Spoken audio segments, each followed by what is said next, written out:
kelompok 1. Di sini kami akan membahas mengenai prinsip demokrasi dan sistem demokrasi dalam politik Indonesia. Saya Nur Alia Ulat, dan di sebelah saya dan di depan saya Rizdawati Majapahit, dan yang terakhir Jessica Wonggola. Baik, itu adalah beberapa anggota kita dari kelompok pertama. Langsung saja kita ke pemateri yang pertama yang akan membahas mengenai materinya terkait dengan prinsip demokrasi dan sistem demokrasi dalam politik Indonesia. Kepada pemateri pertama, saya persilahkan. Baik, untuk materi pertama yaitu tantangan dan implementasi demokrasi dalam kehidupan berbangsa dan bernegara. Yang pertama itu ada tantangan demokrasi, itu seperti politik uang. Jadi politik uang adalah praktik memberikan imbalan berupa uang, sembako atau barang lainnya kepada masyarakat agar memilih calon tertentu dalam pemilu. Praktik ini sangat merusak demokrasi karena membuat masyarakat memilih bukan berdasarkan kualitas, visi atau program calon, tetapi karena balas budi atau membalas imbalan tersebut. Politik uang juga memperkuat budaya pragmatis dan di masyarakat dan mendorong pejabat yang terpilih untuk mencari kembali modal yang telah dikeluarkan.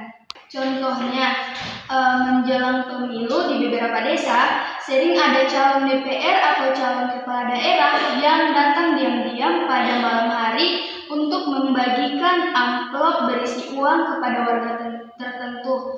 Jadi mereka biasanya mengatakan kepada warga tertentu untuk memilih mereka. Ada juga yang membagi sembako seperti beras, gula, atau minyak yang mendata keluarga untuk memastikan mereka memilih calon tersebut.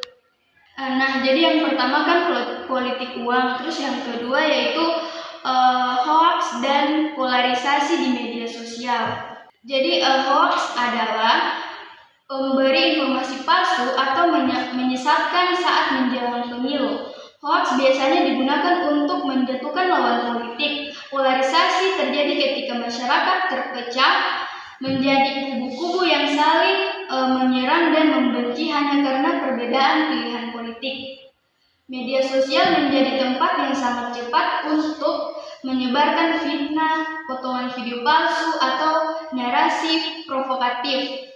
Contohnya, ketika mendekati pemilu, sering muncul berita palsu seperti calon A anti agama dan calon B agen asing, atau potongan video yang disunting untuk menciptakan citra buruk. Misalnya, ada video seorang kandidat yang dipotong seolah-olah menghina kelompok tertentu.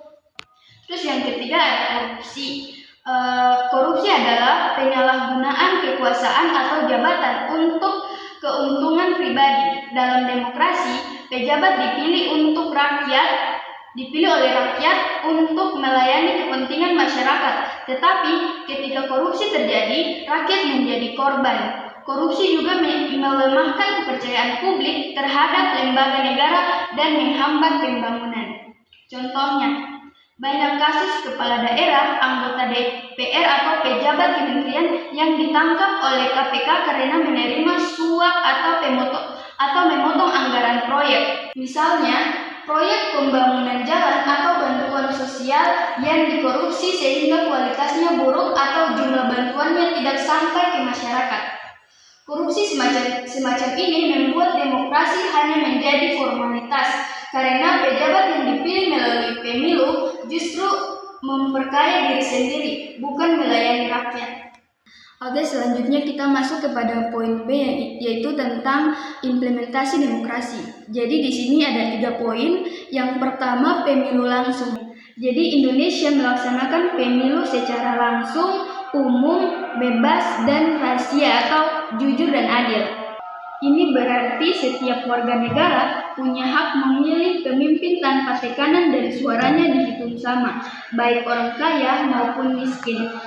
Oke, poin kedua yaitu musyawarah dan pengambilan keputusan bersama. Jadi selain pemilu, demokrasi Demokrasi juga diwujudkan melalui musyawarah untuk mencapai kesepakatan. Prinsip ini penting agar keputusan tidak diambil sepihak. Terus poin terakhir yaitu aksi damai atau demonstrasi. Jadi demonstrasi adalah bagian dari kebebasan penyampaian pendapat di muka umum. Ini adalah alat kontrol sosial rakyat terhadap pemerintah. Baik, mungkin ini saja materi pertama, dilanjutkan oleh pemateri kedua. Baik, dilanjutkan untuk materi kedua mengenai perkembangan sistem demokrasi di Indonesia.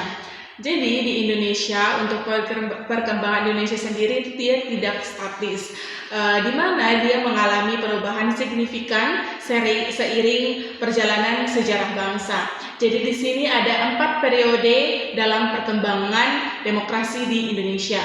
Yang pertama adalah demokrasi parlementer pada tahun 1945 sampai 1959. Jadi pada demokrasi parlementer ini setelah proklamasi kemerdekaan yaitu pada 17 Agustus 1945, Indonesia menganut sistem pemerintahan presidensial berdasarkan Undang-Undang Dasar 1945. Namun pada 1949 sampai 1950, karena tekanan politik dan perjanjian internasional seperti konferensi meja bundar, Indonesia beralih ke sistem parlementer di bawah konstitusi RIS, Republik Indonesia Serikat, lalu Undang-Undang Dasar pada tahun 1950. Nah, bisa dilihat bahwa pada demokrasi parlementer ini di sana ada kabinet yang bertanggung jawab kepada parlemen atau DPR. Lalu pada demokrasi parlementer juga Perdana Menteri memegang kekuasaan eksekutif. Jadi bukan presiden yang memegang tapi Perdana Menteri. Lalu ada juga di mana partai politik di sini sangatlah dominan, tetapi dia sering terjadi pergantian kabinet. Jadi sistem ini pada demokrasi parlementer dianggap tidak stabil karena seringnya jatuh bangun kabinet di 17 kabinet dalam 8 tahun sehingga dia menghambat pembangunan nasional. Setelah dari demokrasi parlementer, lanjut lagi ke demokrasi terpimpin yaitu pada tahun 1959 sampai 1966. Jadi pada demokrasi terpimpin, Presiden Soekarno dia mengeluarkan dekret Presiden 5 Juli 1959 yang mana dia membubarkan konstituante dan kembali ke Undang-Undang Dasar 1945. Istilah demokrasi terpimpin diperkenalkan sebagai bentuk demokrasi ala Indonesia yang menolak liberalisme Barat. Jadi pada demokrasi terpimpin ini kekuasaan sangat terpusat pada presiden, berbeda dengan demokrasi sebelumnya. Juga pada demokrasi ini peran parlemen dan partai politik itu dilemahkan. Juga penekanan pada gotong royong dan kepemimpinan nasional itu sangat kuat. Lalu ada juga munculnya nasakom, nasionalisme agama komunisme sebagai ideologi integratif. Pada sistem demokrasi terpimpin ini dianggap menyimpang dari prinsip demokrasi karena otoriter, mengabaikan checks dan balances dan berujung pada krisis politik, ekonomi, dan sosial yang memicu kejatuhan Orde Lama. Setelah dari demokrasi terpimpin dilanjutkan lagi pada demokrasi Pancasila atau biasa orang kenal dengan demokrasi Orde Baru pada tahun 1966 sampai 1998. Pada Orde Baru setelah peristiwa G30 SPKI, Soeharto berkuasa dan membangun tatanan Orde Baru yang menekankan stabilitas, pembangunan dan pelaksanaan Pancasila secara murni dan konsekuen. Pada demokrasi Orde Baru, demokrasi formal itu ada di mana pemilu diadakan tiap 5 tahun, tetapi tidak substansial. Lalu pada demokrasi ini juga dominasi Golkar dan pembatasan partai politik itu hanya 2 partai oposisi saja yang diizinkan. Lalu juga pada demokrasi Orde Baru, stabilitas ekonomi itu sudah tercapai, tidak seperti demokrasi-demokrasi pada sebelumnya, tetapi demokrasi ini dikesampingkan. Walaupun ini sudah tercapai, tapi dikesampingkan. Sistem ini bersifat sentralistik dan otoriter, sehingga menuai kritik luas dan akhirnya runtuh pada reformasi 1998. Lanjut lagi setelah demokrasi Orde Baru dilanjutkan dengan demokrasi reformasi pada tahun 1998 sampai sekarang.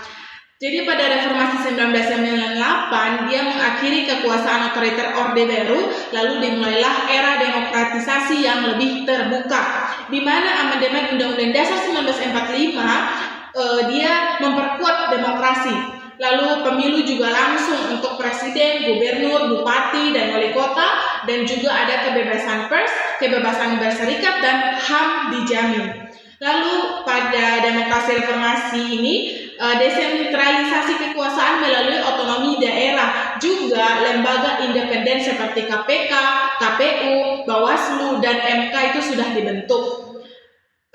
Pada demokrasi ini, Indonesia dianggap sebagai salah satu negara demokrasi terbesar di dunia. Meski masih menghadapi tantangan seperti politik identitas, korupsi, dan kualitas partisipasi politik, tapi setelah demokrasi ini muncul, Indonesia itu sudah dianggap sebagai salah satu negara yang demokrasinya terbesar. Itu saja materi kedua, dilanjutkan ke materi yang ketiga.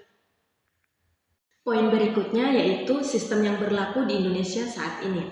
Indonesia menganut sistem ketatanegaraan yang berlandaskan pada Pancasila dan Undang-Undang Dasar Negara Republik Indonesia tahun 1945. Sistem yang berlaku saat ini mencakup berbagai aspek kehidupan berbangsa dan bernegara. Nah, termasuk sistem politik, sistem hukum, sistem pemerintahan, sistem ekonomi. Nah, mari kita bahas satu-satu. Yang pertama, sistem politik. Untuk sistem politik ini menganut sistem demokrasi konstitusional yang dalam praktiknya itu dikenal demokrasi Pancasila. Nah, untuk ciri-cirinya itu ada kedaulatan berada di tangan rakyat, dilaksanakan menurut UUD. Yang kedua itu penyelenggaraan pemerintahan berdasarkan prinsip musyawarah untuk mufakat. Yang berikutnya itu adanya pemilihan umum yang diselenggarakan secara langsung, umum, bebas, rahasia, jujur, dan adil. Nah, kalau disingkat itu luber dan jurdil. Dan untuk ciri yang terakhir itu adanya partai politik sebagai sarana partisipasi warga negara. Nah, poin yang kedua yaitu sistem pemerintahan.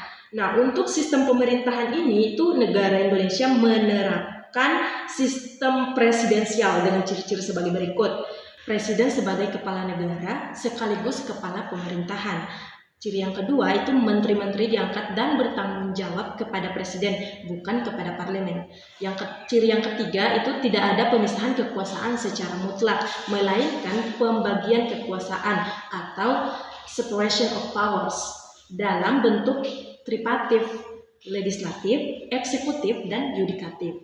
Ciri yang terakhir itu adanya lembaga-lembaga negara seperti DPR, DPD, MPR, Mahkamah Agung, Mahkamah Konstitusi, Komisi Yudisial, dan Badan Pemeriksa Keuangan. Nah, sistem yang ketiga yaitu sistem hukum.